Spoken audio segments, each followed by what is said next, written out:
All right. Good evening, everyone, and good morning, Madhuvika. So, good morning to those who are joining us from the US, or good afternoon if you're joining us from any other part of the world, depending on where you are. Uh, my name is Arpit Chaturvedi. I am the Chief Executive Officer of Global Policy Insights. I am also the co-director of the Global Policy, Diplomacy, and Sustainability Fellowship, which is a fellowship that we have started to transform the educational systems across the world, specifically in India, with the mindset that India is a country which needs more and more education around issues of public policy, diplomacy, sustainability, from an internationalist, from a globalist perspective, because most of the problems that we are looking at today, look at problems around air pollution, look at problems around water, health now, COVID. None of these problems can be solved by one country alone. And one country, when it gets affected by any of these problems, everybody does. So that's what our fellowship is all about. We get mentors from all over the world, people from the United Nations, people from the Nobel Peace Prize Committee, from NATO, various ministers, legislators, and Fortune 500 CEOs, as well as NGO leaders, to train the next generation of policy, diplomacy, and sustainability leaders. So our program is almost like a mini Ivy League crash course on public policy, diplomacy, and sustainability. We'll talk a lot more about that towards the end of our conversation. But for now, I'm extremely happy to have Madhvika as part of this fireside chat. Let me introduce Madhvika more formally first. So Ms. Madhvika Bajoria is the Manager Policy and Engagement, India Program Manager at the Sight and Life Foundation.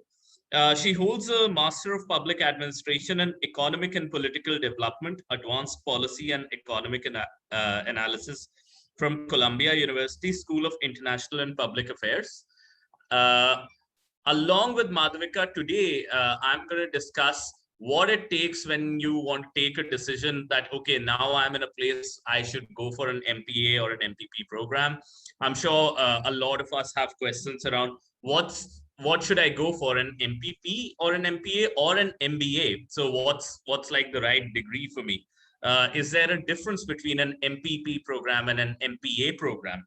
And how do you best utilize your time when you're there in one of these really prestigious institutions that offer MPP and MPA programs? How do you strategize? How do you build up your profile to get into some of these programs? So both Madhvika and I, we have been through that journey. I completed my master's in public administration from Cornell University.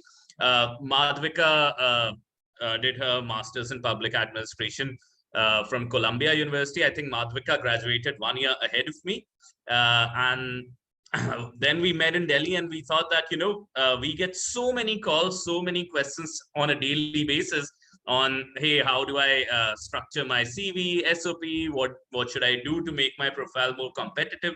So we thought that we'll just do an open session and answer your questions on how you can strategize to get into some of these great colleges. So first of all, Madhvika, thank you so much for taking out the time and doing this talk with us. I want to start off with, just a sketch of your journey. Just, what was your undergrad in? What was the journey like after that? And how did you end up deciding that, hey, I want to go for a public policy or public administration graduate degree? And what all did you do so that your profile was competitive enough to get selected into Columbia?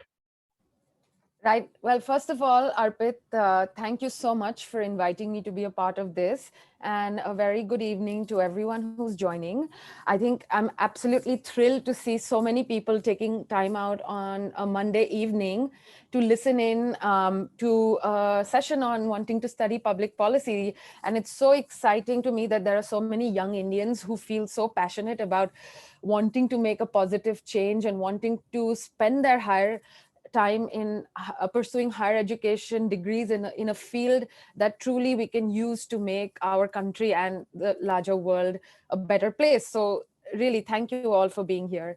I won't go into like too many. Arpit has already nicely sketched out what I do right now. So for me, from a very young age, maybe from when I was in school in India, I knew I was the thing that interested me the most academically was questions around inequality, injustice. And I think growing up in India in the early and mid 2000s, it was a very exciting time because we were seeing a lot of economic growth, we were seeing a lot of GDP growth, but then we all coexist so much side by side with poverty, inequality, lack of access. And that was very stark to me. So from a very young age, these were the questions that were very interesting to me. But I felt like my school curriculum in India wasn't really satisfactorily helping me answer those questions. So I went in for undergraduate degree in the US in a small liberal arts college called Bryn Mawr, where I was able to like really customize my curriculum. And customize my curriculum into like studying a little bit of economics, studying a little bit of sociology, a little bit of philosophy, a little bit of politics, everything. I was just following my curiosity and intellectual interest to basically get at, questions of, I wasn't even thinking in terms of sector, like, okay, I want to Yeah. work in education, I want to work in agriculture, I want to work in microfinance. I was really looking at answering these very basic questions that I think all development professionals need to keep front and center, no matter what work that they're doing. And luckily, I was able to curate a great curriculum for myself. And I was able to get a job after undergrad at a reputed international NGO in Washington, DC called CARE. Mhm. And when I was at CARE, that's when I started meeting like a lot of other professionals in the development sector who, were maybe 10, 15 years ahead of me. So I could see what my career would look like in a decade's time or 5 years time. And one thing that I noticed that everybody had was an advanced master's degree. What I realized was that no, I had good training in my undergrad, I had a good job, but really to progress in this field and to really sharpen that skill set, because like I said, in undergrad I was following a general curiosity, but I maybe lacked the specific Mhm. toolkits and skill sets in policy analysis, in understanding data, using data for policy making, understanding, like I studied economics, but how can the Yeah. concepts of economics be used to encourage develop to make policies that are equitable. So really what I was missing was that translation from theory and from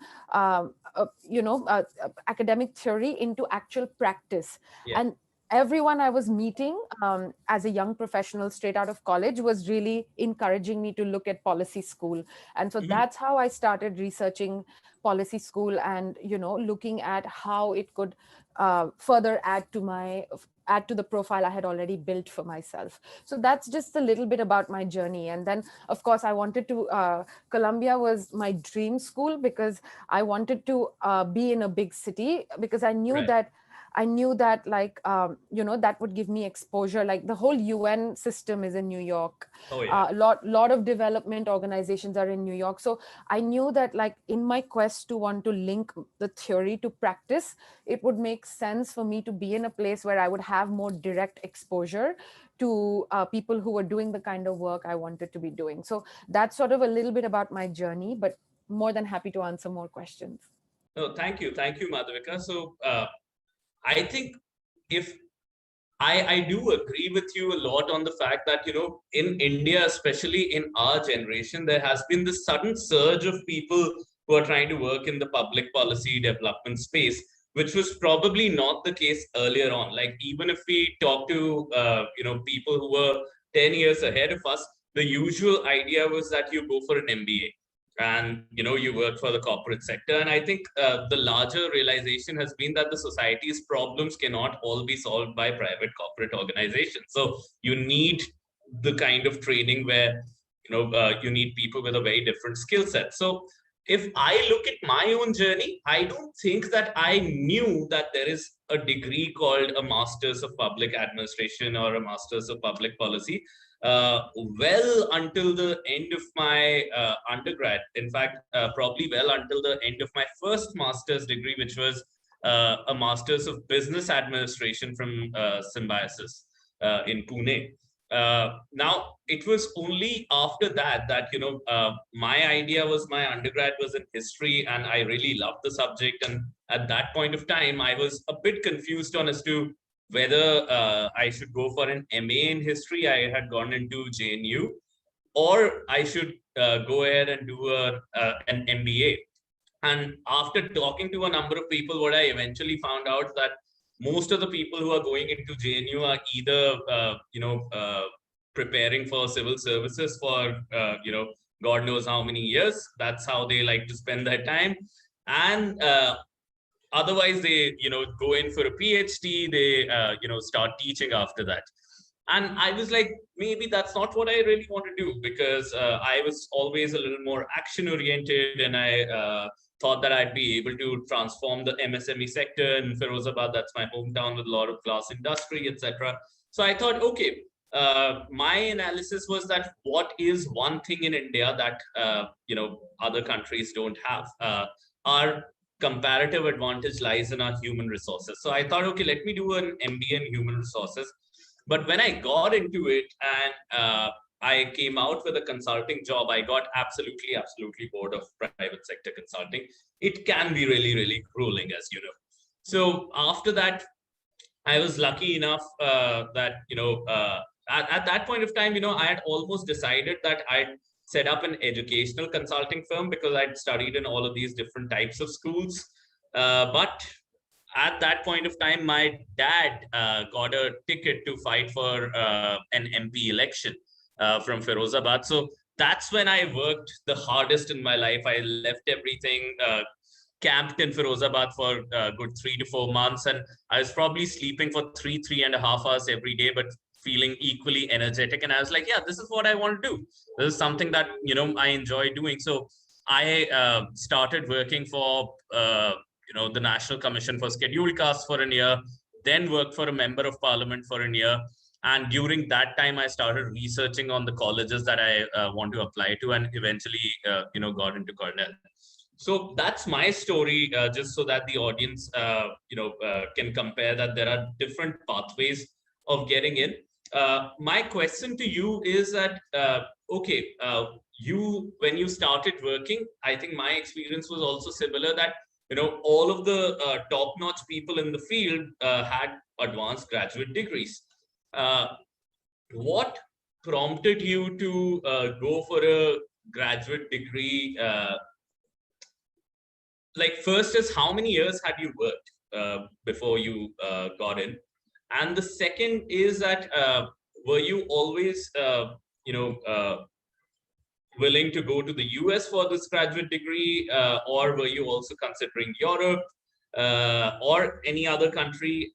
Let's start with that. Sure. Great questions, Arpit. And I think for me, I was already in the US. I was doing I did my undergrad here, and then my first job was also in Washington, in the US.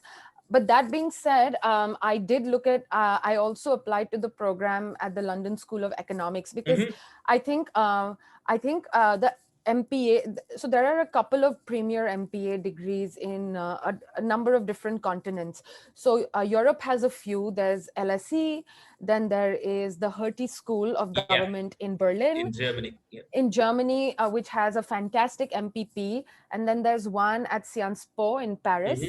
And I mean, we have to be mindful of the fact that European MPPs are much cheaper than MPPs in the US. So and I think in terms of the quality of exposure, the quality of exposure, the quality of the curriculum, because there are such few really high quality MPPs, MPAs around the world, I think they're fairly similar. So I think if it makes more monetary sense for people to go to a college in or get a higher degree in Europe, I would I would Absolutely. absolutely encourage that. And I believe there's one in Singapore as well at the Lee Kuan Yew School of Public That's Policy, correct. Yes. NUS.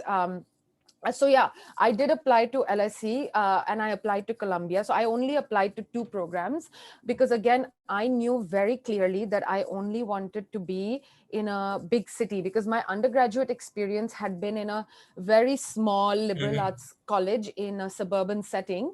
And I think that was great for me, because I told you that was the phase of my life when I was really immersed in like ideas and thinking and sharpening my critical reading, critical writing, forming arguments. So like more formative, Yeah. but I knew that to add to that, and again, see, this depends on everyone's journey, right? So what I would encourage everyone here to think carefully through is what has been their journey so far and what is going to add to that journey, right? So Absolutely. at that stage would add to my journey was being in a big city, in a school with a big network, access to lots of people, lots of professionals, people from many countries. So that's how I curated my journey. You mentioned how you curated yours, and then for you being in a place like Ithaca made sense, Yeah. because you had already done the working in Delhi and being out in the field. So I think the key takeaway here should be for everyone to really think very carefully and evaluate their journey, because there is a really good a really good offering in terms of the kind of MPA degrees that are out there, in terms of location, in terms of how much they cost, in terms Yeah. of what kind of faculty they have. So really think carefully through on what it is, which of these is going to really add to your profile the way it stands right now, is what I would say. So you'd ask me another question. Sorry, did I Yeah, miss? so I was just asking you. I think you've already answered the question that okay, what were the places that you were considering to apply for? And yeah, you aptly mentioned that. I completely agree with you on the fact that I made my decision when I got into. I had offers from Cornell, then Berkeley, Georgetown, then SAIS at Johns Hopkins, and a couple more institutions. I did not apply to Harvard. I got into Columbia for their MPA as well as MPA DP programs as well. But what I realized at that point of time was that Columbia wasn't giving me any scholarship, and Cornell was giving me about 40% ish in scholarship. And Georgetown and Johns Hopkins were also giving me some. So my idea was, and this is what I say to everybody, that I get this question a lot that okay, should I go for an Ivy League versus a non-Ivy League? Should I go for something in Europe as opposed to the US? And my answer typically is that all of these that we are talking about, whether it is Sciences Po, whether it is LSE or Cambridge or Cornell, Columbia, Berkeley, all of these are in the top 1% of the world. So that's the first thing. And let us say that if all of these give you 1,000 units of opportunities, okay, or let's say it's entirely possible that a Columbia might give you a 1,000 units of opportunity, a Harvard might give you a 1,200 units of opportunities. Typically for a student, our capacity of absorbing opportunities, even if we are 24/7 awake, we are attending all of the seminars and lectures and networking events, our capacities are, let's say, at 500 units. So whether you're going to a 1,000 unit college or a 1,200 unit college, it doesn't matter because your complete capacity is just 500. So for any of these colleges, the resources that you have are endless, and if you just keep working at it, you'll be able to chart your own career. That's you the resources for the college are never going to run out. That's something that I learned over here. Yeah, that's super. I think you've captured it bang on. That, yeah, absolutely. Yeah. So Madhvika, let me also ask you. There's this question that I get a number of times. What's the difference between an MPP program versus an MPA? So there are two types of questions: MPP versus an MBA. So should I go for a business degree or should I go for a policy degree? Let's discuss that. And then perhaps if I could get your views on, in Colombia, especially, you have your MPA, MPA, MIA, etc., etc. It gets pretty confusing for people. So if you could just talk about that a little. Sure.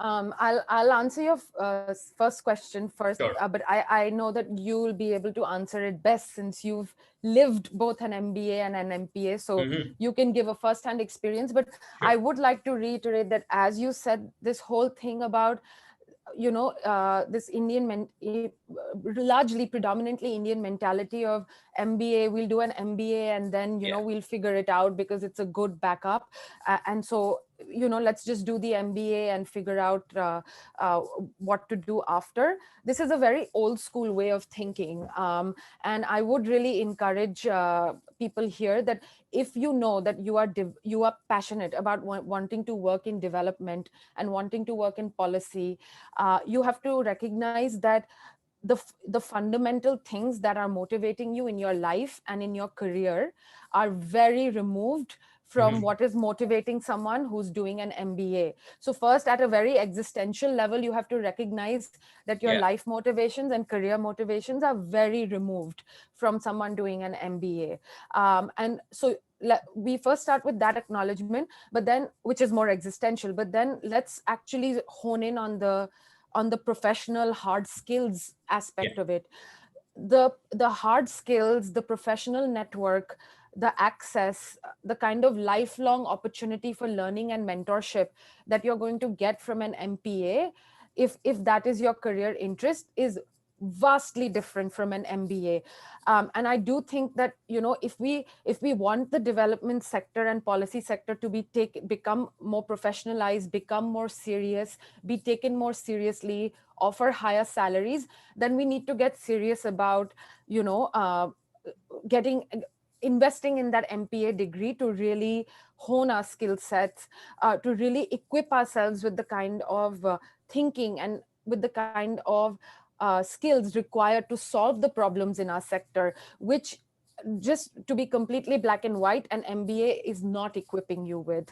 Yeah. You are not thinking about policy outcomes. You are not thinking about how to make the world a better place. And those are the kind of, and it's, we talk about it in a very fluffy way, but there are very hard skills that go behind achieving those outcomes, and we need to Absolutely. take those skills very seriously. So I think it should be, to all the listeners here, it should be very clear that if these are the things that motivate you, then you should absolutely invest in an MPA degree and not get caught up in that narrative of MBA kar lenge and then we'll And figure then out देखेंगे later. क्या होना है. Dekhenge kya hota hai. Exactly. So yeah, so that's the first thing. The second one, yes, it's super confusing. You're looking at, MBA is so easy. You're looking at 10 schools, they all say MBA. Yeah. With our sector, you're looking at 10 of the tops, what Arpit very rightly called the 1% programs around the world. And you're like, what is going on? One is called an MALD, one is called Yeah. an MPAID, one is called an MIA, one is called an MA. It's a jargon soup. Like, it is absolutely Absolutely. confusing. And that's a problem. Like our development sector, we make things so complicated for everyone. But just so that everyone on this call is crystal clear, in essence, there is absolutely no difference between Yeah. all of these degrees. They might call it whatever, each school might give it its own name. I don't know why they do it, maybe to create a USP for themselves. But all of these programs at the core, at the heart, at the essence, are exactly the same. There might be a few differences, minor differences here and there. Like, Yeah. there's some programs which have more quantitative requirements, so you might have to take a couple more advanced stats courses, but that's not to say that another program you can't make it more quantitative and Absolutely. choose to take those advanced classes. One might have a language requirement, which for Indians is not a big deal because most of us are fluent in more than one or two languages. Some might have like a capstone component where you have to do a real life project. So it's like all very, very minor differences. But the good thing about all of these 1% programs that we're talking about is that you can pretty much customize all of those to be what you want them to be: more Yeah. quantitative, less quantitative, more practical, less practical. So in essence, there is absolutely no difference between all of these programs. Absolutely, absolutely. That was quite spot on, Madhvika. Let me talk about my first issue between the MBA and an MPP MPA degree. Uh, okay, yes, I will also talk about MBA plus MPP. Kajol, thank you so much. I'll cover this in this. So. First is I went for my MBA degree, and something that I would not recommend anybody to do for any graduate degree, unless, of course, you're planning to go straight into a PhD. But even then, I would not recommend you to go for a graduate degree without any work experience. So, Madhvika, as you said that you went for your MPA degree at Columbia after having worked in DC. I went for my business administration degree right out of like I finished my I give my last exam at Kirodimal College for my third year, and the next day I'm in Symbiosis, Pune. So that was a mistake when I look at it right now, because all of these are practice oriented degrees that we are talking about. And unless you have been exposed to real life scenarios, you yourself will not be able to build that knowledge inside your head, because these are really adult learning environments where they are not coming with a mentality of just feeding you with knowledge. You have to build your own knowledge. They'll give you some frameworks for that. So now, having said that, what I realized between the difference between an MBA and an MPP degree, the first is what you rightly touched upon, Madhvika. It's a completely different logic, completely different mindset. For any MBA professional, they are trained over and over again that the bottom line, the top line matters the most. So it's eventually profits that matter the most. Okay. And nowadays, obviously, there's a huge trend of enveloping your organization's vision, mission towards sustainability, all of that. But then, trust you me, no company is going to have those visions in if their profits aren't flowing. So the logic is that all efficiencies, all decisions, all risks must lead to greater profits. That's the MBA version of thinking about things. The MPP or an MPA version of thinking about things is that, the profit is greater social good, greater social cooperation, etc., etc. Okay, so absolutely different logics in the first place. Now, the second thing is that an MBA essentially trains you to organize or to make a company successful. So it's an inside out sort of a training that you get, that the eventual aim of a CEO is to make your own company successful. Okay. For an MPA MPP degree, the focus is on getting a particular policy outcome in place. Okay, or getting a particular social outcome in place. Now, you may still be tied to an organization. You may still be focused on making an organization successful. But the idea is that there are just so many stakeholders. There's so much complexity. Things are not super straight cut. So you need to work with making a whole ecosystem successful. That's the idea. So that's the second difference between MPA and MBA. The third difference, as Madhvika also said, is in terms of skills. So now, as an MBA, you learn skills in marketing, in human resource management, in finance, in operations. Frankly, I see that the MBA skills could well be a subset of the MPA MPP skills, because even when you're in MPA MPP programs, I took a course in systems thinking, which is pure operations, right? Then you can take courses in accounting and finance. So climate finance, public finance, those are courses which are always available, teach you, almost exactly the same skills. You can take courses in public communications and PR and marketing. So that's your marketing bit. And human resource management courses are also quite abundant. So you can go into an MPA MPP program and pick these courses up. And a lot of times those courses are foundational. So they, it's almost compulsory to at least take those core courses.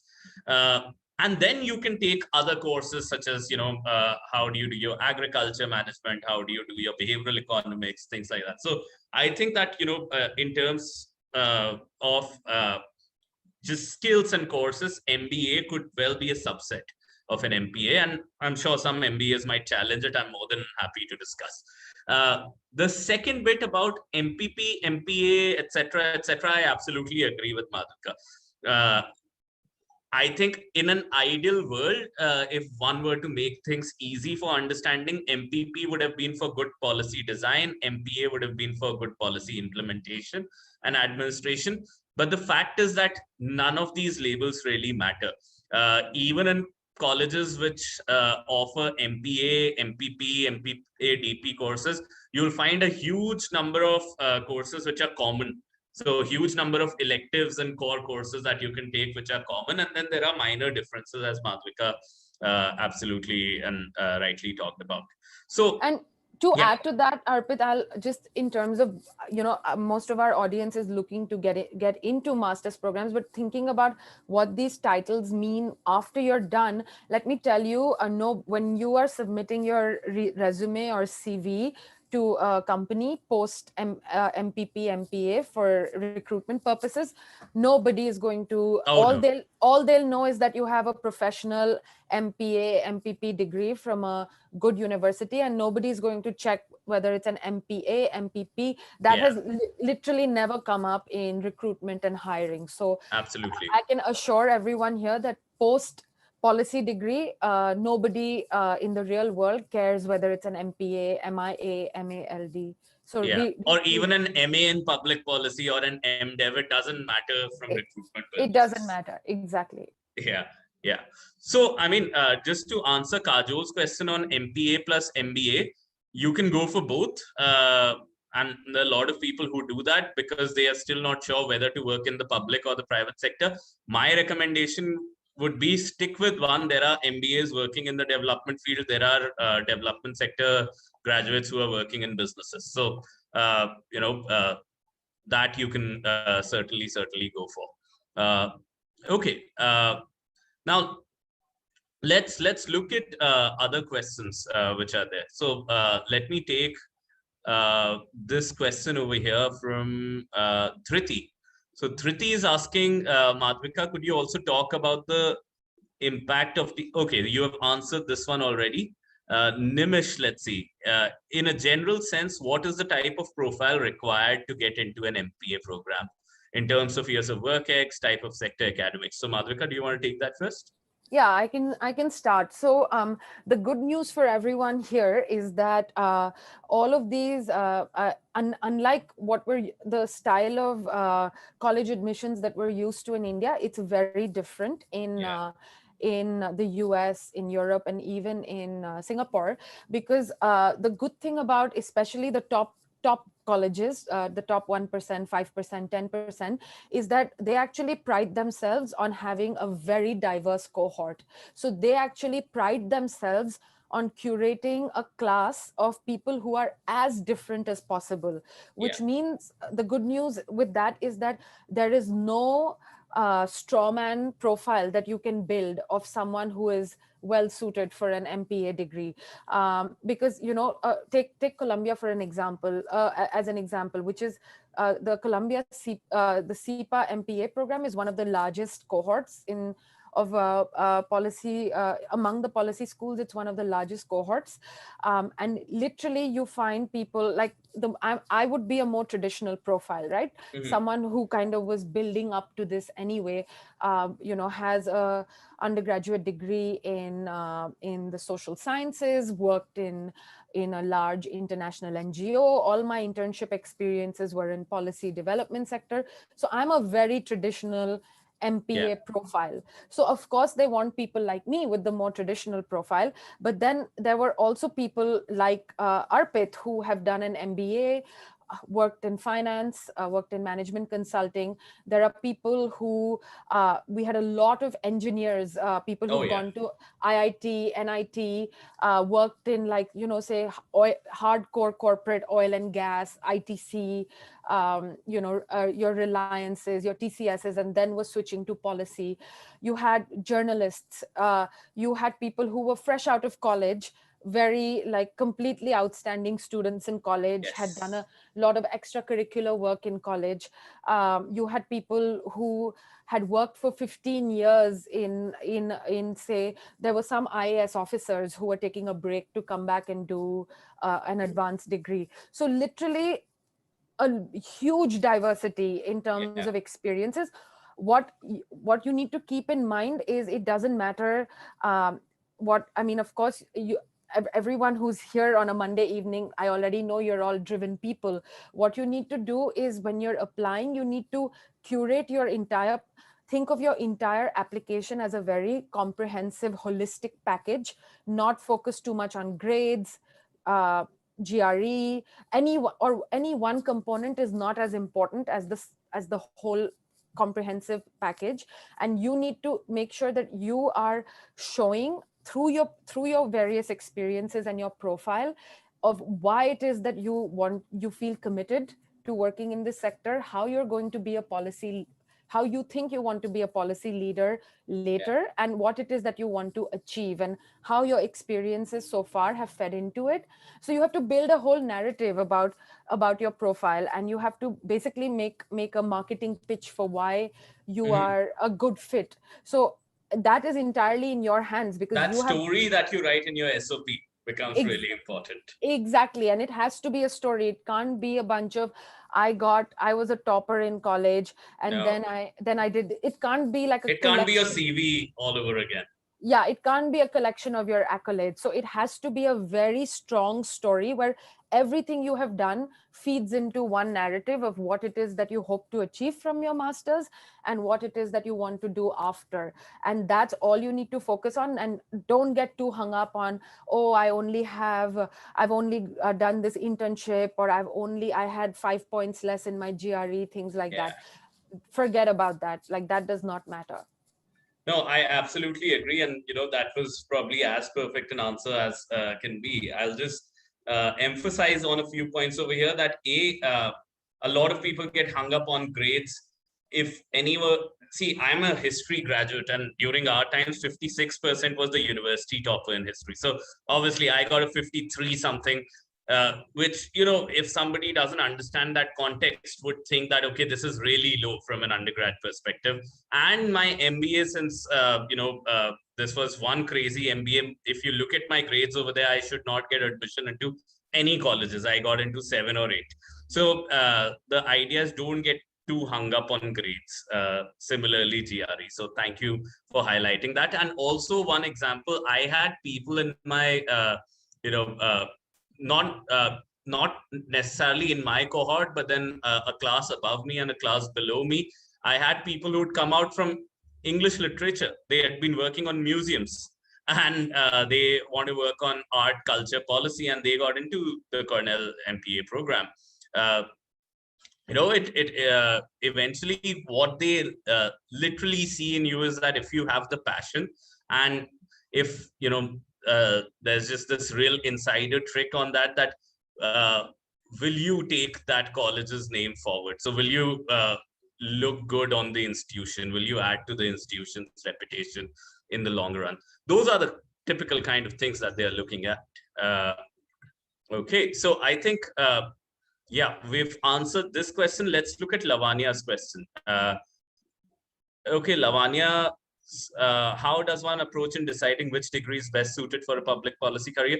I think, Lavanya, that question is already answered. There's no real difference between these degrees. Some could be more quantitative, less quantitative, uh, other focus areas.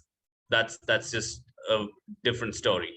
Now, Also, I yeah, mean, here another thing I just want to highlight here is, often again, in our Indian education system, we take set curricula as gospel, which means this is set in stone, it can't be changed. for everyone here, I want you to remember, especially when you're doing your masters, nothing in the US and in these other top 1% schools or 5% schools, nothing is set in stone. So Yeah. the curriculum might say XYZ, but please, if you are interested in changing it around, if you want to do one thing which is not, you really want to take this one class but it's not part of your set curriculum, please seek out your deans, seek out your advisors. Yeah. They will be more than happy to accommodate you. So the amazing, the intellectually liberating advantage of being in these schools is that you can customize and curate exactly how you want to. So don't feel don't feel shy, in be bold and, like, asking for what it is that you want. And Yeah. don't take what's written on a website or on a on a brochure as gospel. You have that freedom to change things around. No, absolutely. And I think that's also one great problem of our own system over here in India, because I've helped set up and I've, worked with a premier Indian public policy school as, in their core management team. And I realized that the huge problem with our educational system is that we don't really believe in choice. And, some electives, one or two here and there, is a different matter. I remember when I was at Cornell, I took a course in the international relations department, which is called the government department. And I took a PhD level course while I was in an MPP degree. My faculty advisor allowed it. So my specialization, for example, concentration, as we called it, was government politics and policy studies. And the types of courses I took were entirely different from another person who might be in the same specialization as well. So, like, I took courses in game theory, I took courses in international political economy. They were still counted as government politics and policy studies. And another person may have taken entirely different courses. Uh, it'll still count like that. So, they give you a lot of freedom in that sense. Uh, okay, so let me look at Nayonika Bagchi's question. Nayonika is saying, what are the differences between development economics master's degrees and public policy degrees? I'm trying to figure out what I want to go into. I have some experience in development work and want to work in the overlap between the two fields. Madhvika, what do you think about that? Yeah, my initial sense of this is, Nanika, is that to me, a development economics MA would be something that would be more uh, designed or catered towards someone who wants to pursue an academic career. Yeah. So in terms of that, the professional aspect that you get from a public policy degree will be missing, which means, like, there won't be so many classes on practice, on policy making, and it'll be more on economics theory. So Yeah. so it again boils down to your career interests in what you want to do next. But again, to build off what Arpit just said, is that within, if you are someone who's doing an MPA and you become, or you are very interested in development economics theory, and this is something you want to work on in a non-academic way, but you want to pursue it, remember that within a public policy degree, there are many concentrations and specializations. So you Yeah. can do a purely development economics based public policy degree. So my concentration was advanced policy and economic analysis, where I was essentially doing, like, very advanced econometrics and things like that, because I wanted to build that skill set. So I would say that if you're certain that you don't want an academic degree, career, and that you're interested in a more professional career, you can do a public policy degree, but with a deep dive and a deep concentration in development economics. Yeah, absolutely. And I've had classmates who went for a DevEcon PhD after the MPP, MPA degree. So, those sort of concentrations in economic and financial policy, etc., they can lead you to that track. In fact, a lot of public policy graduates eventually work in the development sector as well. Madhvika is an example in Sight and Life. I have friends who are working with JPAL, ID Insights, all of these places. So, those career tracks are also open. I would, on this account, also take the next question. I Let me just quickly see whose was it about working in BCG, etc., etc. It was somewhere Nimish. So Nimish was asking that I want to work in public sector government consulting roles, possibly McKinsey, Bain, BCG. Is MPA a viable choice? Absolutely. All MPA degrees don't necessarily lead you to the development sector. There are people who have worked, you can work for WhatsApp, Facebook, Uber. They have public policy departments. You have these consulting firms who do public sector or government consulting, and you can also be in you know governance and public affairs and communications departments for companies like Mahindra or Tata, which is more like advocacy lobbying sort of roles, but then they also come in the broad ambit of public policy. So it depends on, if you know that, okay, you want to work for let's say uh, consulting for BCG, McKinsey type of things, then when you're in the MPP, MPA program, then you can certainly take courses. Like I did a consulting capstone. So in fact, took a, I did a capstone. I also took courses on which was specific to consulting, and they gave me live projects to work with county governments developing their public participation plans, economic development models, etc., etc. So you can do that very well if you're looking for Bain, McKinsey, BCG, and to work in the public or government consulting role. Then, as opposed to an MBA, I'd recommend that you go for an MPP degree over there. Let me look at the other. Lavanya is also asking, it'll be great to know in choosing which degree and college to what extent must, whether it is STEM or not, to be factored in career prospects in the USA. Okay, so Madhvika, do you want to talk about that how much? Yeah, I mean, I completely understand where this question is coming from, because, if you're graduating with loans, you want, and with visas not being guaranteed, yes, a STEM degree does provide you with a lot of flexibility, because you do get the 3 years where you can, look for jobs and switch around and things like that. My belief though is that with a policy degree, you of course, it's not in the ambit of STEM. It's not considered in the ambit of STEM. But I would say, again, I mean, it depends, again, boils down to your career motivation, right? So if you know you want to work in public policy, then I don't know if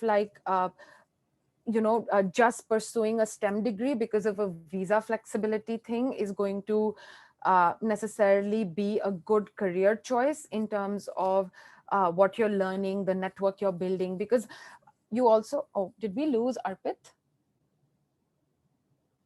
Hey, Aditi?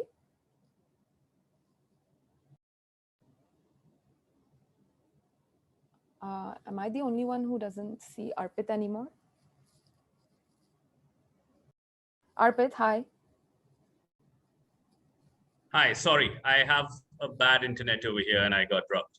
Okay, sorry. I thought it was on my side, but yeah. So Arpit, I don't know if you want to weigh in on this, but I think that the whole choosing a degree on the basis of the visa it gives you is the wrong way to approach it, because a degree is not just about the immediate 3 years after you graduate, right? Yeah, it's So for if a you lifetime. it's for a lifetime. So I would think in more long-term timeframes, because the long term, like I've now been out of my degree for it's been 5 years out, about the same for Arpit. We are now beginning to see the long term payoff of the degrees we did, in terms of the kind of networks we got, in terms of, I mean, both of us have built international careers which go way beyond just the US. And so I think you have to have a more long term view on what it is that you want to get out of your career, and not think of just even though it becomes so tempting to just think of that first job after graduation, but you have to realize your career is going to be 30-40 years beyond just that first job. Absolutely. I would say that first is that I don't think, except for one of the variants of the MPP MPA degree at Chicago, and perhaps a couple others, Now, I know that Pardi at Rand has also started an MPP degree. A couple of these are STEM. Most of them would not be STEM. And typically the ones which are STEM would be, more like a tech policy concentration, tech policy degree. So if you're a tech policy person, then yes, obviously 3 years makes a lot more difference, because then finding an organization that would sponsor your H1B, etc., becomes really easy. So if you're a tech policy person, or if you're the kind of person who fits the bill for that particular degree and it's STEM, then prioritize going for the STEM one. But otherwise, just don't go to a place because it's STEM. So I'd say that go to a place where you have the best professors for the kind of concentration that you're looking at. Like if there's one thing that you need to look at, that's that.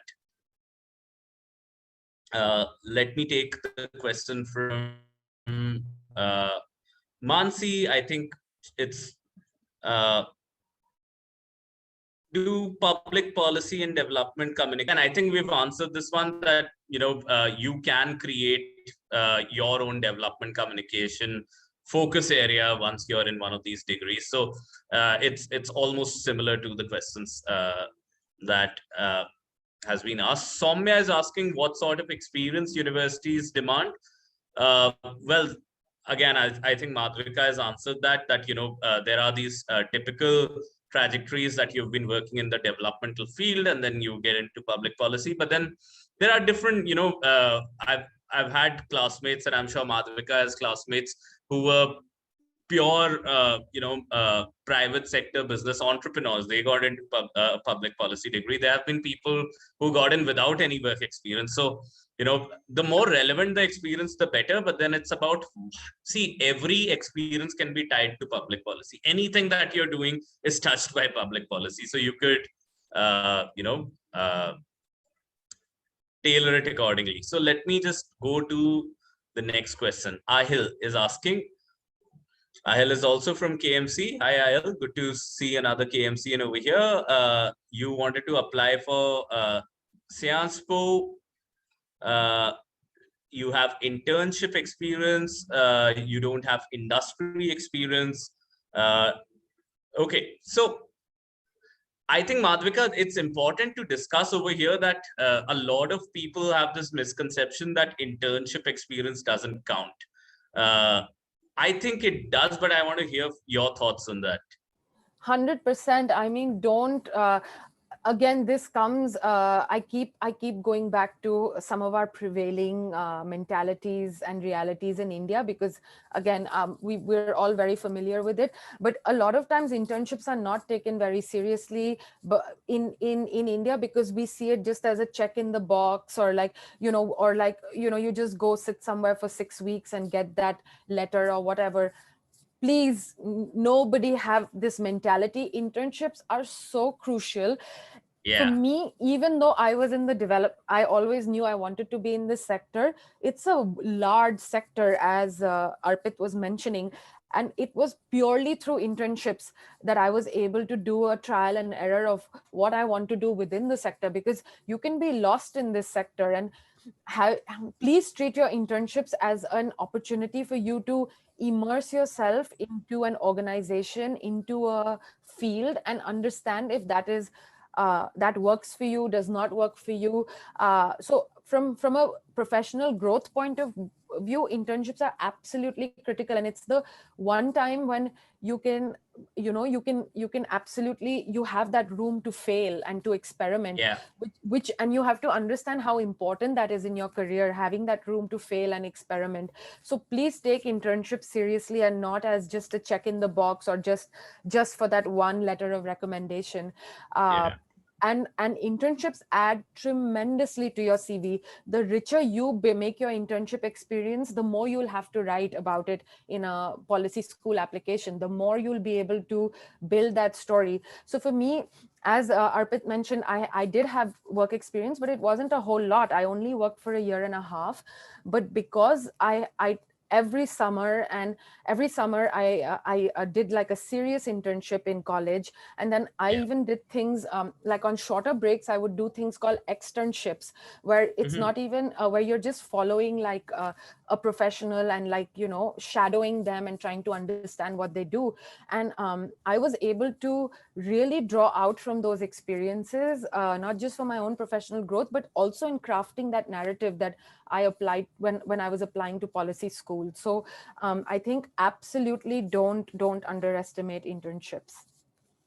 I absolutely agree with you, Madhvika. And in fact, you never know what you're learning at an internship might come in handy. Like I interned at Philips during my MBA and later at the National Commission for Scheduled Castes. So what happened was that I learned how to create vision and mission statements at Philips. I did that for a factory.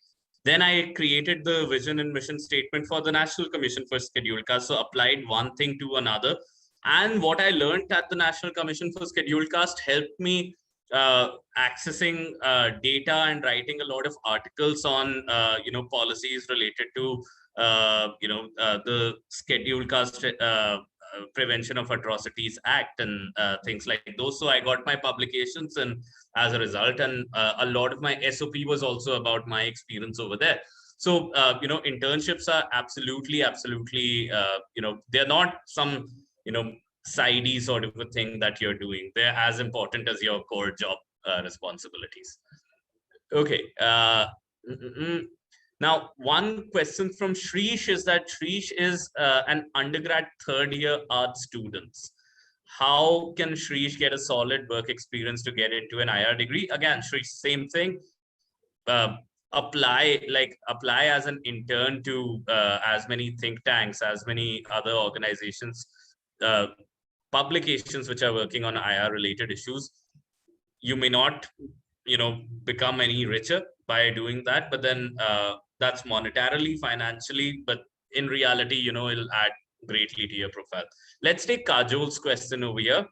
Kajol has been accepted into NUS for MPP, and she says that it's much more affordable than the other Ivy League schools. What is your take on non-Ivy League schools? Madhvika, do you want to Yeah, absolutely. So, Kajol, congratulations. Firstly, that's excellent. Congratulations. Yeah. Yeah.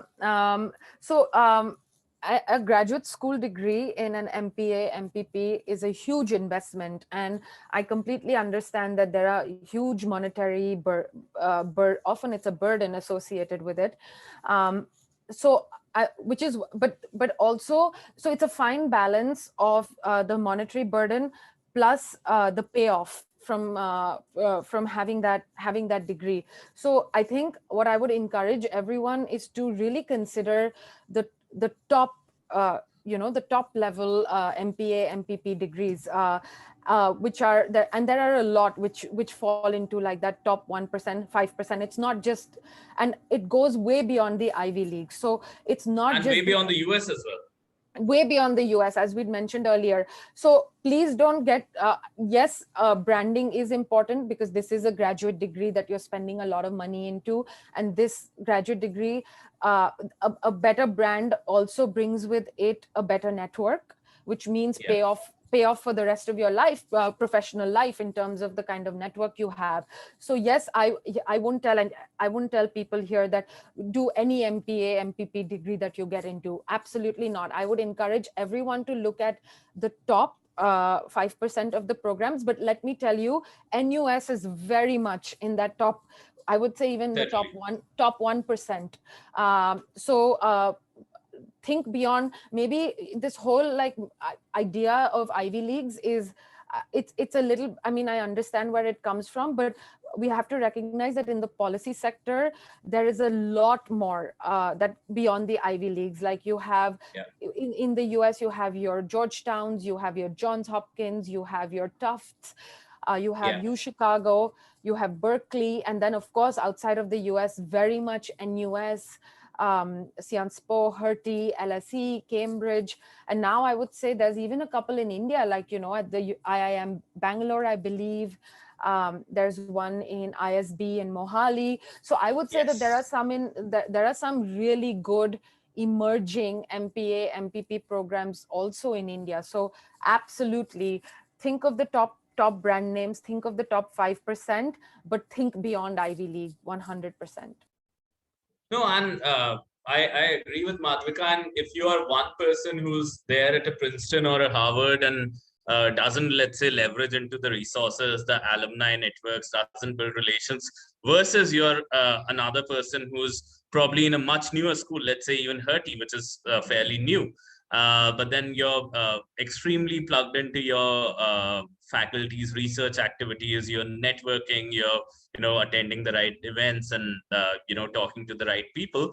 Then I've seen people from Harvard, Kennedy not doing amazingly well. I've seen people from much less known schools doing amazingly well. So there's no silver bullet over there. But yes, if you have a strong brand name and if you know how to leverage it, it matters. Okay. Mm. Now let me see the other question. Pragnya, Pragnya, if I'm pronouncing your name correctly, what kind of skills do you need to develop, or what skills do you need to have to choose public policy as a career? Any thoughts on this one, Madhvika? I'd say I'm thinking you need basic economics. That's something that they typically ask for. You need basic writing skills. Yeah, I would say definitely, like most public policy programs have some level of a core class in stats and in economics.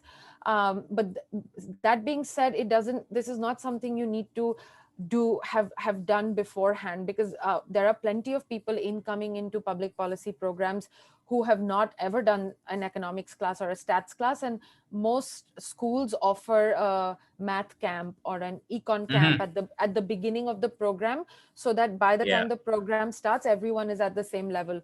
But more importantly than these hard skills of like economics and stats, I think I would definitely say critical thinking and critical writing, because these are not just important skills for your master's program, but for your career.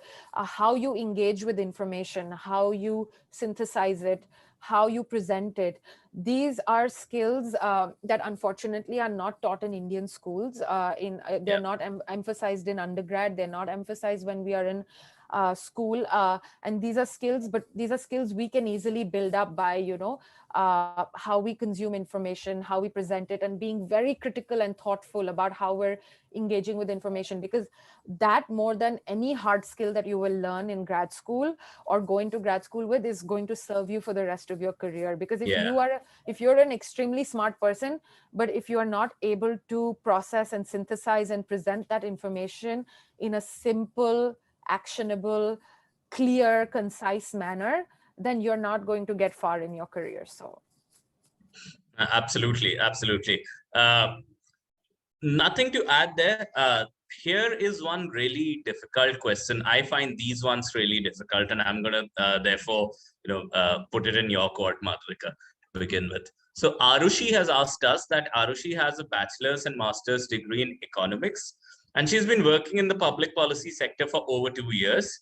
For further growth in the sector, she's been considering MPP, MPA from the top 1% institutes, but she's very unsure about the value addition of the degree, given that she's already in the sector. So what do you think about that? Should she go for a degree? Tough question, Arushi. And like I said, I don't like this whole thing about being already in the sector and the additional value add. That's a bit of a misconception, because we don't do a advanced degree to want to break into a sector or to change sectors always, right? In fact, like I said, you and I, Arushi, would be the more traditional sort of people who are already in the sector, but we want to get further, which is why we want to equip ourselves with the skill set. And actually, there were a ton of people in my program who had an MA in economics already, but like I think I mentioned it previously, an MA in economics is a very academic degree, and it's tailored towards people who are considering higher academic degrees in economics, and maybe you made your MA a little more practical, had more practical experience. I'm not certain, but by and large, these are very academic degrees. And if you are certain that you want to, and if you are already beginning to see that there is some sort of a glass ceiling, or some sort of a ceiling in terms of your skill set or your managerial abilities that will prevent you from getting further in the development sector, and that this degree might add to it, then absolutely I would consider it, because I think what an MPA, MPP will offer in terms of skill set, network, and just broadening your horizons. Because again, we talk of the development sector as a monolith, but you have to realize that it's a massive, it's like saying business sector, right? What the business sector is not any one thing. Similarly, the development sector, it can be policy research, it's the whole value chain, right? It can be advocacy, policy research. You're working at a CSR of a foundation, you're working at a BCG, you're a journalist reporting on doing data driven journalism, you're a policy maker, you're in government. It is such a rich field that often it could be that, being in a master's in public policy program will give you that exposure to the full spate of that value chain in the development sector, and help you see that, okay, I am in this sector, but am I doing what I truly feel passionate about? What are the other options for me? And also remember, the development sector is constantly changing and evolving. Like, now you have tech, you have for example, like 5 years ago, you had like everyone talk about microfinance, then you had everyone talking about RCT. So it's like a constantly evolving sector, and there's a lot of things that are happening, and the sector is rapidly changing.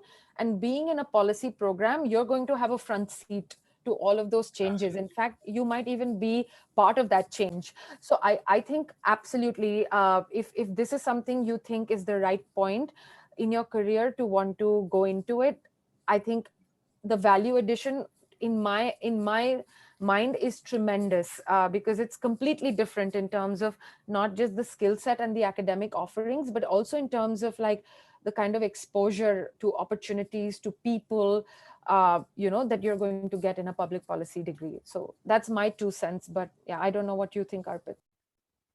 No, absolutely. I think what you said reminded me of a conversation I was having with one of the GPod's mentors who's at Oxford, Dr. Wendy Schultz, and she teaches at the US in a number of places as well. And she was saying, we were having this discussion around the practitioner versus the academic, and whether to go for a degree or just to stay in practice. She said something that made a lot of sense to me, which resonates with what you have just said, that if you are just a practitioner, you could be really, really, really good at what you're doing. The only challenge that comes in your way is that practitioners typically devise an approach that works, or they have a small toolkit of approaches that work, and they more or less stick to that toolkit. On the other hand, if you go for a master's level degree, it gives you an exposure on about the various paradigms of how that discipline has evolved, where that discipline is likely to go, what are the various skill sets which are required. So, from a longer term perspective, it prepares you for a lot of changes and ups and downs, and exposes you to a lot of facets of your discipline. And, that's sort of the thing what you just said. So I'll probably just quote Wendy and agree with you and move on to the next question here. Okay, so let me see.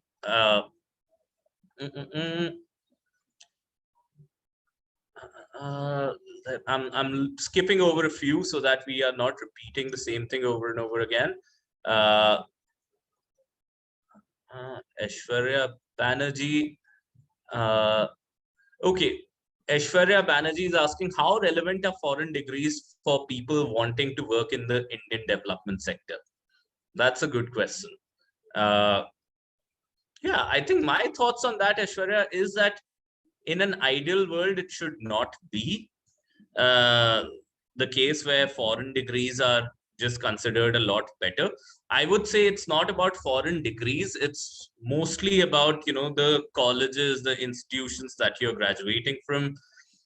my personal experience of being involved with the Indian academia as well is that, we are still stuck with a very old school method of teaching where, there are not so many choices, options available in terms of, your uh, electives. And then somehow I also feel that, we, in some Indian degrees, we try to get so much squashed in that a person is supposed to know each and everything, that eventually when you come out you probably know very less about a lot, and that becomes problematic. And somehow in India it's just that we are getting there, slowly but surely. But if you look at the quality of training right now, if you look at the top 1% of the institutes, there's not anyone from India which is there as of now. But there's a lot of promise in, let's say, ISB or an IIM or an NLS, Bangalore. Yeah, so that's my answer. I know, Madhvika, what do you think about that? Yeah, the question is how helpful is a foreign degree if you want to work in the Indian context, right? Yeah, Okay, yeah. So I think you've given. I think I'll just complement what you've said, sure. where essentially, I think in terms of when you're thinking of a a good public policy degree, what it should do is be able to equip you with the skill set, and the skill set, the network, the mentality to be able to work in any context. So for example, like my first job after my master's was in India, Mhm. in policy research. Then I moved to another my current job at Site and Life, where my first project was to work in Indian government. I was seconded to the Food Safety and Standards Authority of India, working out of central government office. um, Very different context. And now my role has evolved into a global role where I'm managing projects in 16 countries, including India. And in each of these various, like, whether it's policy research, which is a more academic kind of a setting, whether it's in central government, or whether it's working in 16 countries with, now I work with the UN, with government, with and implementing organizations, with large NGOs, with donors like Bill and Melinda Gates. A good public policy degree should equip you to work in any context and with any number of stakeholders. Because it we have to remember that a degree is not providing you with, the degree will not tell you that this is the administrative setup in India, this is how you work with Indian government. It's going to give you the skill set to be able to engage with whatever information you're presented with in the Indian context, analyze it, synthesize it, use it in a way that is going to make you very, very effective. So Yeah. no degree should be treated as a way to get a specialization in a country or a context. I think that will be not a good use of your. You can actually, a lot of these programs have like, I did a class on political economy of South Asia, so you can do regional deep dives and maybe take one or Yes. two classes that help you understand the region and the context better. Like, we at Columbia, we had some of the foremost Indian thinkers teaching, like Arvind Panagaria, Jagdish Bhagwati. People, you can take classes with them, but I think it won't. In my advice is, it's not a good use of your time to do a deep dive into a region or a context, uh, in lieu of building skill sets that'll serve you in your long term career, and in being able to really be an international expert. So that's what I would say. No, absolutely, absolutely agree on that, Madhvika. Because regional expertise matters, but then also please do take into account that each region is changing, and the region what it is right now may not remain the same 10 years down the line. And these degrees are really preparing you for the long run. So even I took courses with Kaushik Basu. I used to take time with Ravi Kanbu, sit with him. But the thing is that, okay, I got to learn a lot about India, but then the thing is that I have to understand those basic frameworks and the basic mental models to navigate through these complex policy situations, and then I can learn the context wherever I go. That's the idea. Let me take a question which has been highlighted both by Nimish and Kajol. This is the ROI question. This is the big ROI question that we typically get. Kajol is asking, is it okay to spend 1.5 crores for a public policy degree in the US? Nimish is asking, you know, not much information is available about the kind of salaries post an MPA. I would like to know the range of salaries which an MPA holder with a 3 to 5 years of work can make after passing out. Okay, so Madhvika, do you want to go ahead with this? I think I have done some thinking around that, so I'll also want to add to this one. I think then you should start and I'll add to it. Okay, cool. So see, there are a number of ways of looking at this thing. First is, the more jovial way, and I say this more jokingly, that we think of education in ROI perspectives, and education is an end in itself. So from that seemingly profound perspective, I joke with people that you don't look at the mileage when you're buying a Rolls Royce. Right? Because that's the relevance of quality education. But jokes apart, I can see that there is obviously a lot of reason, and I was personally looking at ROI questions very seriously because I was absolutely confused between a Columbia or a Berkeley and a Cornell, and I went to Cornell because they gave me a good scholarship, and amongst other reasons, this was obviously a very big reason. The thing over here is that, yes, the amount of money that you're spending matters, but please also know that in terms of your long-term career capabilities, okay, you're probably spending 1.5 crores over here. You have to think that, in my longer term, I'll be able to earn a lot more because of this degree. Even if you're taking a loan. So let's say if you take a loan, typically your monthly salaries would be, your monthly loan installment payment EMI would be about 50,000 rupees to 60,000 rupees. And there's a high chance that you'll be earning a lot more than that, even if you have a package of anywhere between 1 to 3 lakh a month after coming back to India. 50,000 would not pinch you, especially after you've graduated from these places. You'll be happy that, okay, you can afford this much, even for a long loan cycle. In fact, Barack Obama, who went to Columbia and Harvard, paid his student loan installments until the age of 50. I would say it kind of worked out well for him. So that's one thing. The other thing is about salaries, the range.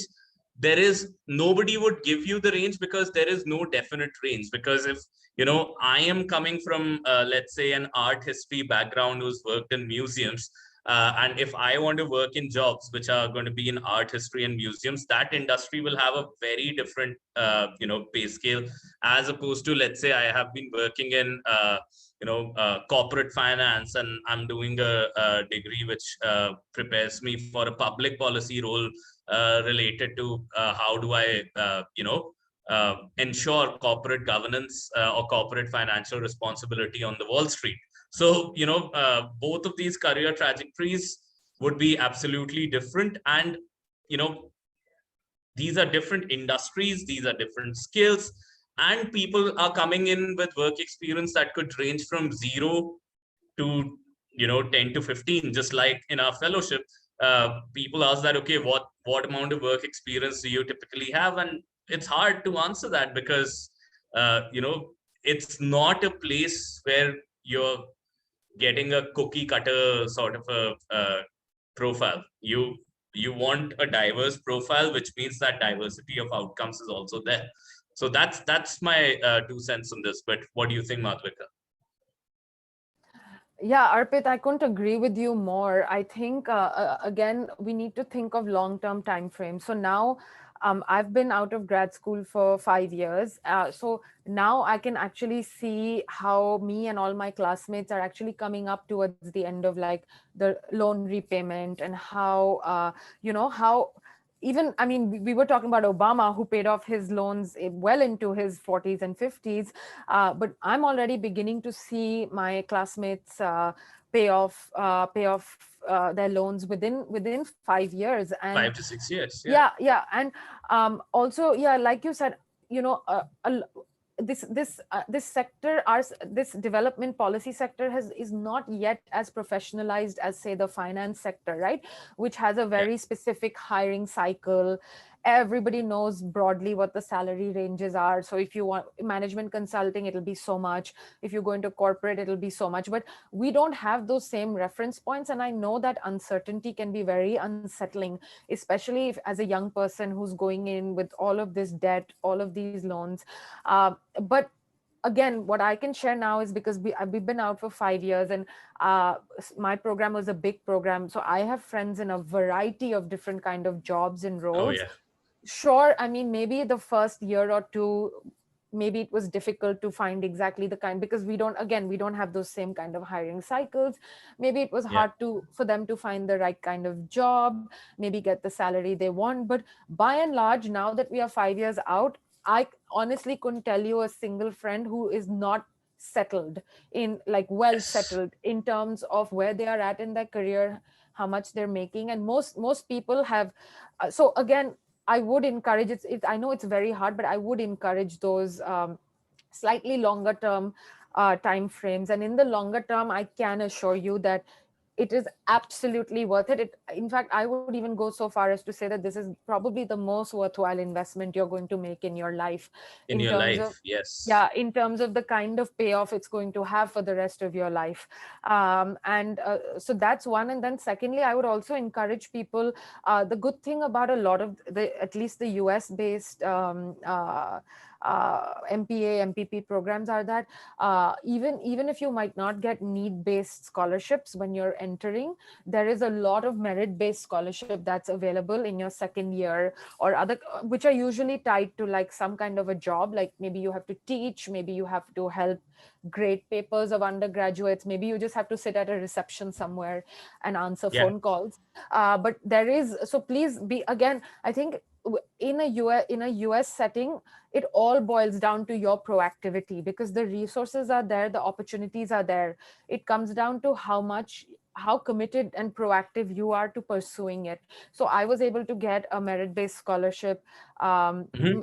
in my second year for both semesters, because I was very proactive about pursuing it and talking to Yeah. different professors and networking. So yeah, keep an eye out. Even if you have loans, keep an eye out for other opportunities where you can get some kind of help and support.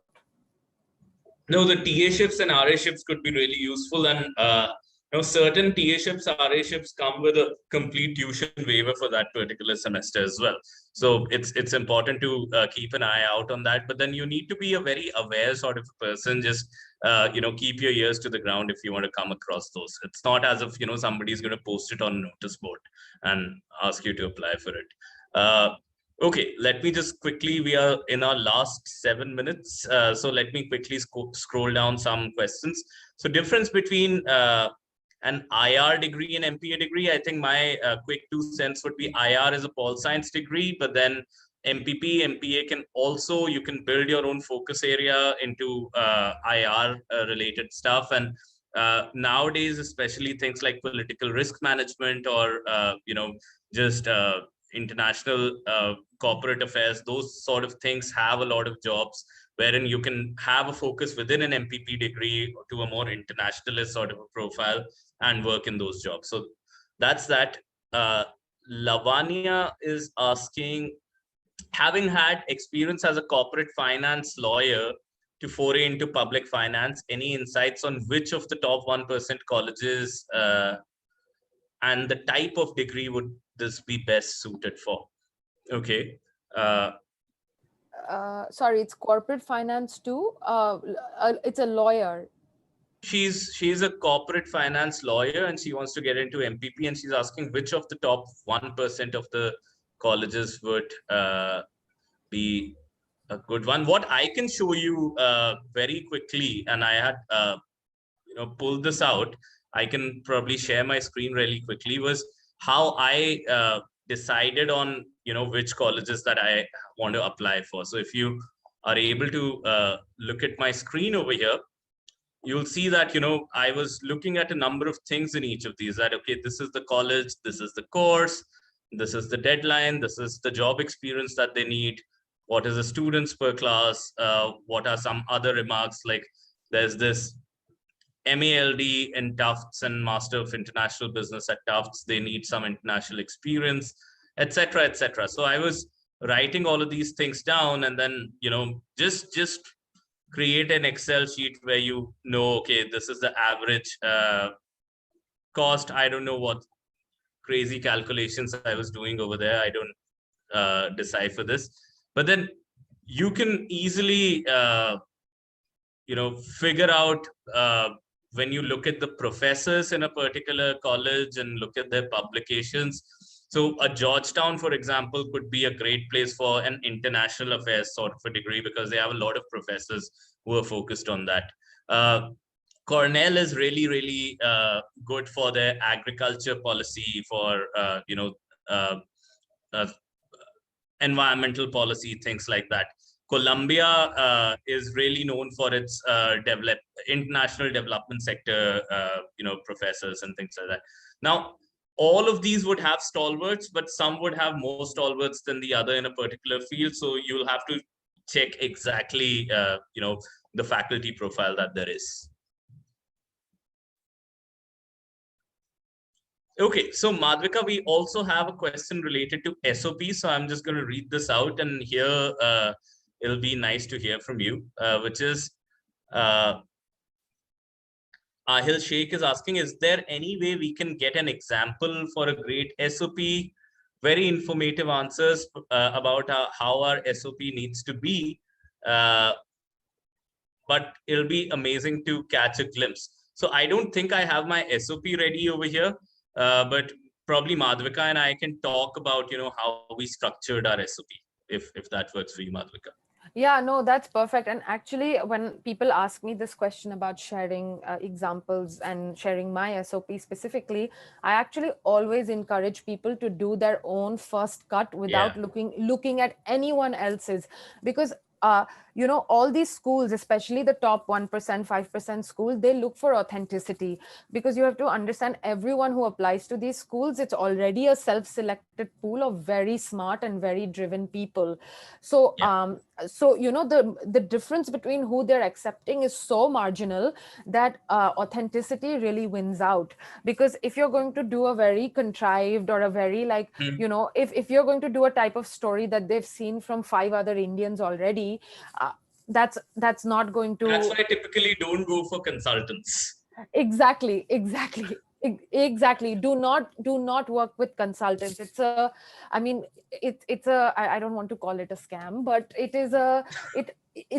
I think maybe for undergrad, yes, but I think at a graduate school level, when most of us have the wherewithal to know ourselves and to know, exactly why we're doing a grad degree, I would say that please craft your own story and have it be as authentic as possible. And once you have a first cut of your story, then maybe look at examples to see what others are saying, but not with the intention of, she has 5 things more and I don't. That does not matter. What you basically, I would say the core things that you need to focus on is that what are your motivations? On a more existential level, who you are, because you want to share with the people in the admissions office who you are, right? They don't know you, and you have to share who you are at a very existential level before, and they don't want to know who you are as in this is the college I went to, this is the job I work. No, who are you as a person? What are your motivations? And then what have you done largely in your life to be able to service those motivations, right? So and here we don't have to present a perfect picture. You can say, okay, this is what motivated me, but then I got off on the wrong track and went into this, but then these were the lessons I learned to come back to my core motivation. So feel free. In fact, it's very good to make yourself vulnerable and talk about pitfalls and what are the lessons you were able to learn from it. and then what are the experiences you've had in your life that you think make you a good fit for that college. But then you also have to remember that to each college you apply to, they need to understand why you're a good fit for that particular college. So typically Mhm. what I would do is that in one paragraph in your SOP will be modifiable, where you pick up very specific things related to, say if you're applying to 5 colleges, you would pick up very specific things related to those 5 colleges, and in that one Yeah, paragraph you would change it and tailor it to why that college and their offerings are a good match with you and what you bring to the table. So make sure that, like, the rest of it can be one template of who you are, your story, your journey, but make sure that there one of the last paragraphs is a strong endorsement of, okay, college X, you are offering me A, B, and C. Pick up classes, yes, pick up professors, pick up internships. The more specific you get, the better, because that shows them that you have done your research, you are truly interested, and you have not created one generic essay that you are forwarding to 30 colleges. And then, yeah, so your story should be the same, but make sure that you also bring in an aspect of that particular college and why it is that you want to go there and why it's a good fit for you. So I'll leave it at that. sure. Well, couple of things over here. One is a quick warning. Do not, in the hurry of applying, to take a lot of time when you're applying. I've seen people make this blunder that they've written the wrong college's name and submitted their SOPs. You will not be able to edit it once it's submitted. So you need to read it twice, thrice. Do not apply to more than one college in a day. Okay, so you need to time this accordingly. Also, that applies to GRE. Give your GRE, somewhere around July, August, so that if you don't get a great score, and GRE scores don't matter unless they are, you had a bad day and your score is really, really bad. But let's say if you had a bad day, then you should have that buffer time of 5 weeks. That's when you can take your GRE the next time. Fortunately, I didn't have to do it, but then I took that buffer time. I took my GRE in August, so I was able to, uh, I got a good score, but even if I hadn't, I would have had a second chance by December. Now on SOPs, I absolutely agree with Madhvika.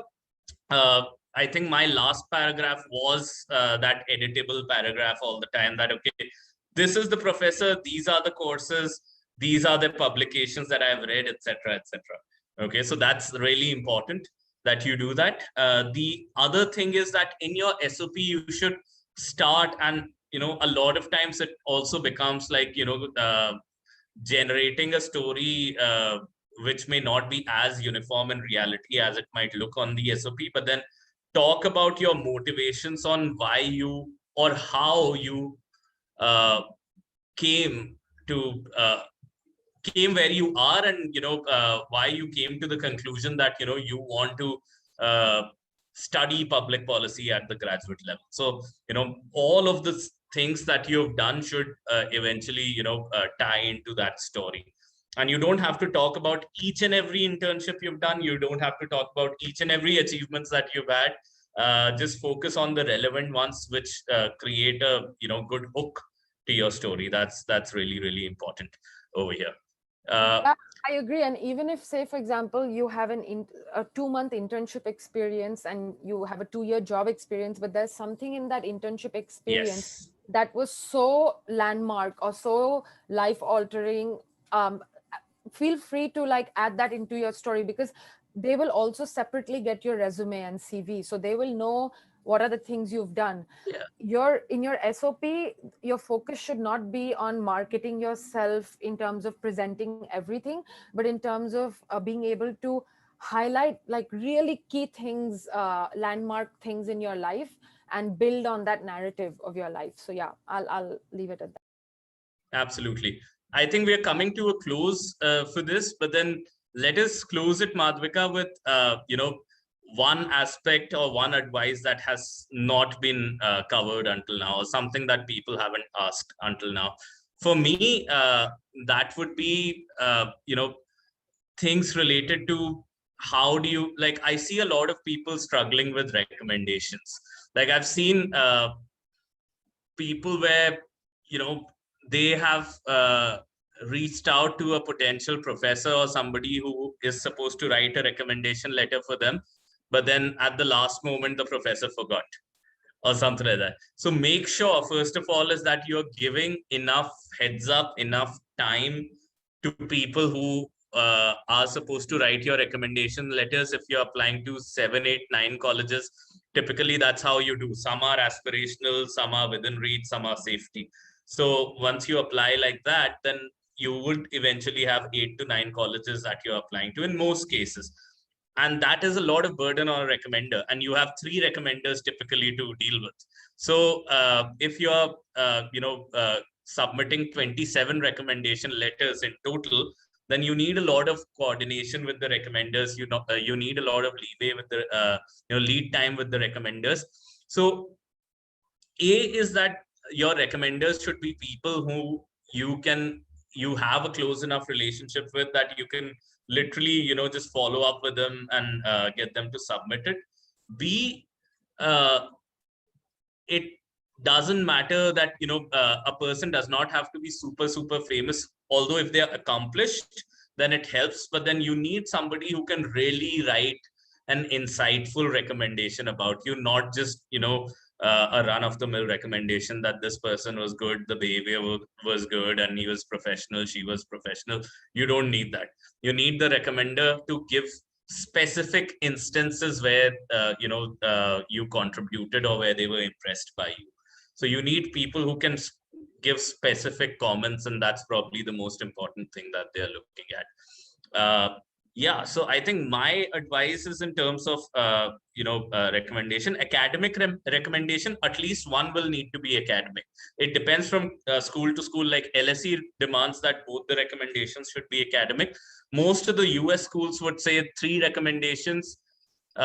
You choose your mix, and at least one should be academic. So when I did it, I think for most of my colleges, I had 1 academic, 2 professionals. Some people I've seen have 2 academic, 1 professional. It depends.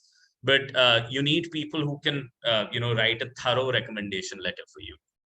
So yeah, another thing is that, treat it almost like a, at least towards the later time, treat applications as a 9 to 5 job. You meet people, this is one thing that Ishan, who's my partner at GPod, says, that when you meet people who have been through those colleges, etc., you should literally have a shine and a twinkle in your eye, and you should talk to them. You should understand each and every aspect. Even if you don't have specific questions, you should just talk to them and understand how that place feels like, looks like, etc., so that you kind of get the vibe. You kind of start thinking that when you start thinking like them, it'll reflect in your writings.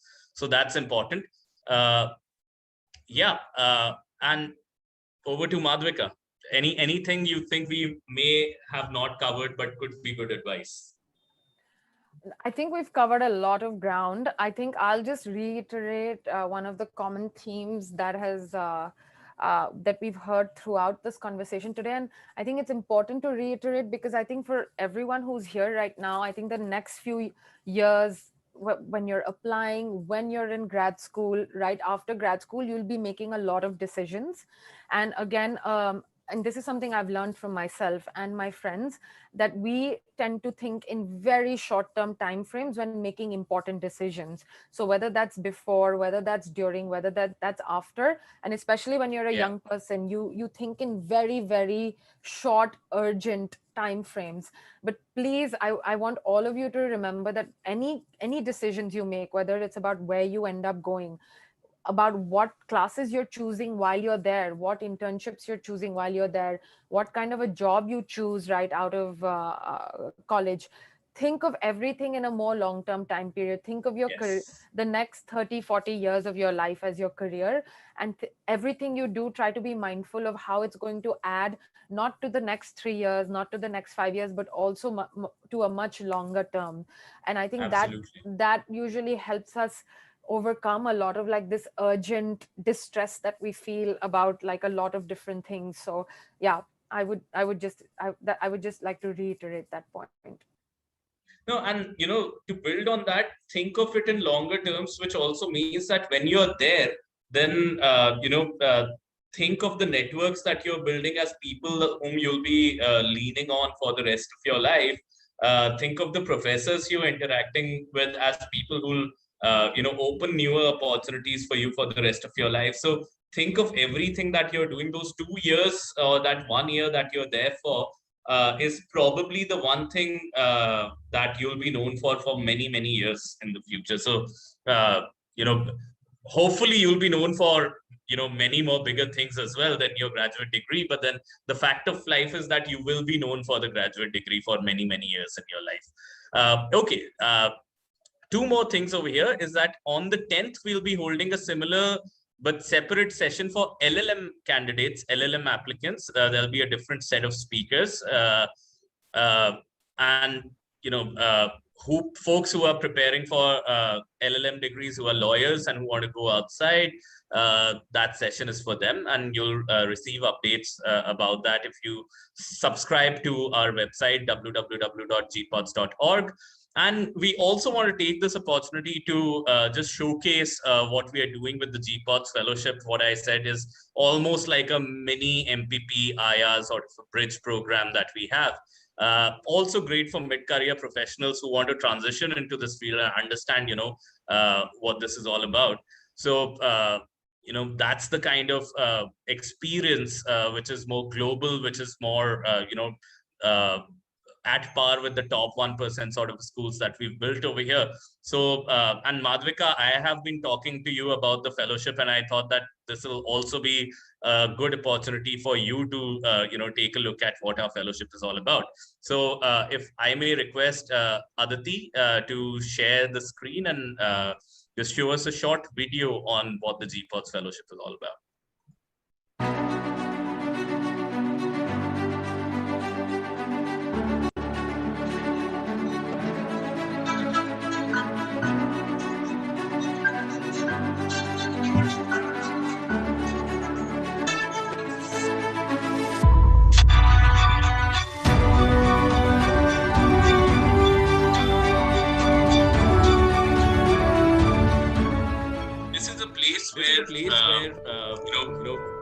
You are not really a student. We are not really teachers. We are all coming together in a community of fellowship, and that's the reason why we call it a fellowship, where we think that everybody makes knowledge or builds knowledge based on the ideas that they already have in their mind.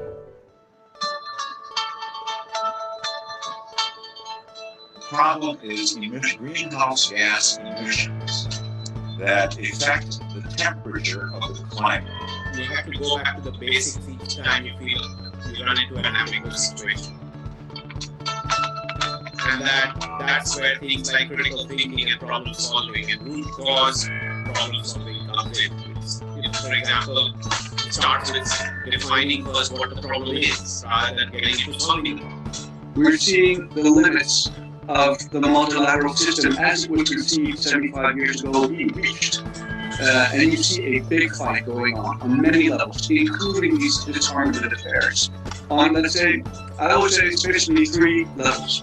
Now we see fights going on here in the UN, including on disarmament affairs. The first is on language, the second is on money, and then the third one is on positions. Companies like Microsoft is a good example that have committed even not just to become net zero, but they want to sort of offset their historic emissions as well. So those are incredibly ambitious targets, and that's good. We want that ambition, we want that awareness. Policy making body on environment at the same level with the General Assembly for all other issues globally. But for environment, it established the United Nations Environment Assembly. ION term, IOI, or impact on investment. So that's essentially what this, your management really should all be about. You're trying to maximize the impact on investment. The fact that the G7 came together and pledged an additional 1 billion doses of the COVID vaccine next year on top of the 1 billion that's already been promised. This is important. Of course, there's been criticism saying that's not enough. Of course it's not enough, but still that's 1 billion. You might define it as coordinated and synchronized action that often deliberately targets democratic states and institutions. So it's an international relations and diplomacy, it often is very important, to be heard, to be able to state your case and your position. Whether you get it in the end is a different story, but in order, you have to be transparent, you have to be inclusive. And that was something that Copenhagen was not. As you perhaps know, there were like backdoor negotiations, but Paris was very, very open, very inclusive. Every year I went to the NASCOM annual conference. Fantastic. You met people who were thinking out of the line, out of the box. It's not a small box, but a huge box and so forth. It shows that India has a capacity to develop a global industry that can service the whole world, the whole corporate world. New technologies are emerging and being developed at the faster pace than ever. So I do think that we are going to need to do a kind of a bigger job than we are doing today in a way to get new kinds of arms control in a broad sense to work on, to discuss about the role of these. Science of attribution, of being able to say, has changed so much that now you are able to look at the probability of events happening and the link to climate change, the link to fossil fuels. We're seeing incredible things happening in courts these days.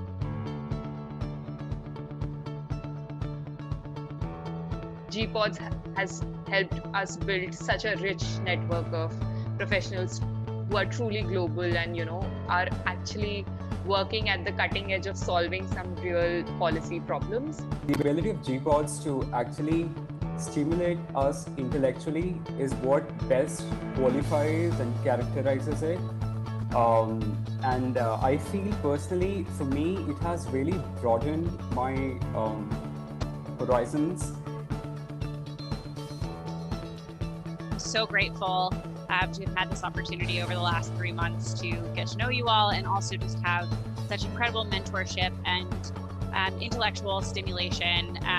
Coming out of grad school, I think I was really lacking that in my life, and to be able to have such dynamic conversations. And I would like to look at a case study of Cambodia in Thailand. In Thailand, in 2018, the government actually set aside a social security program that also provide an health security for the 1/5% of the urban poor, and it is called National Health Equity Program. And in this equity program, it comes with two facets. Number one, it's help to guarantee the health security of the people of the 1/5% of urban poor and the poorest of the poor in the country, and also help to empower the hospitals and the district hospitals with equipment, with facilities that could aid them in attending to the urban poor.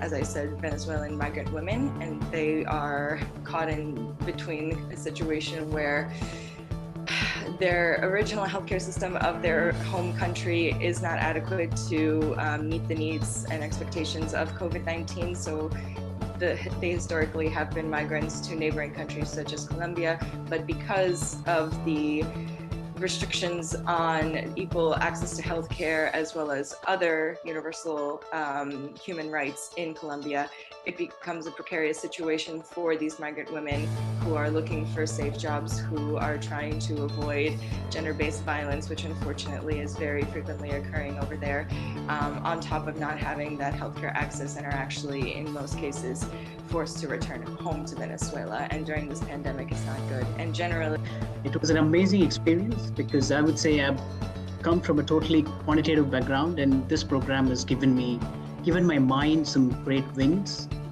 because I've met mentors from different walks of life and transcending many different avenues of human endeavor. So in that sense, I would say it's total diversification, and very, very thankful to GPODS and to the fellow mates.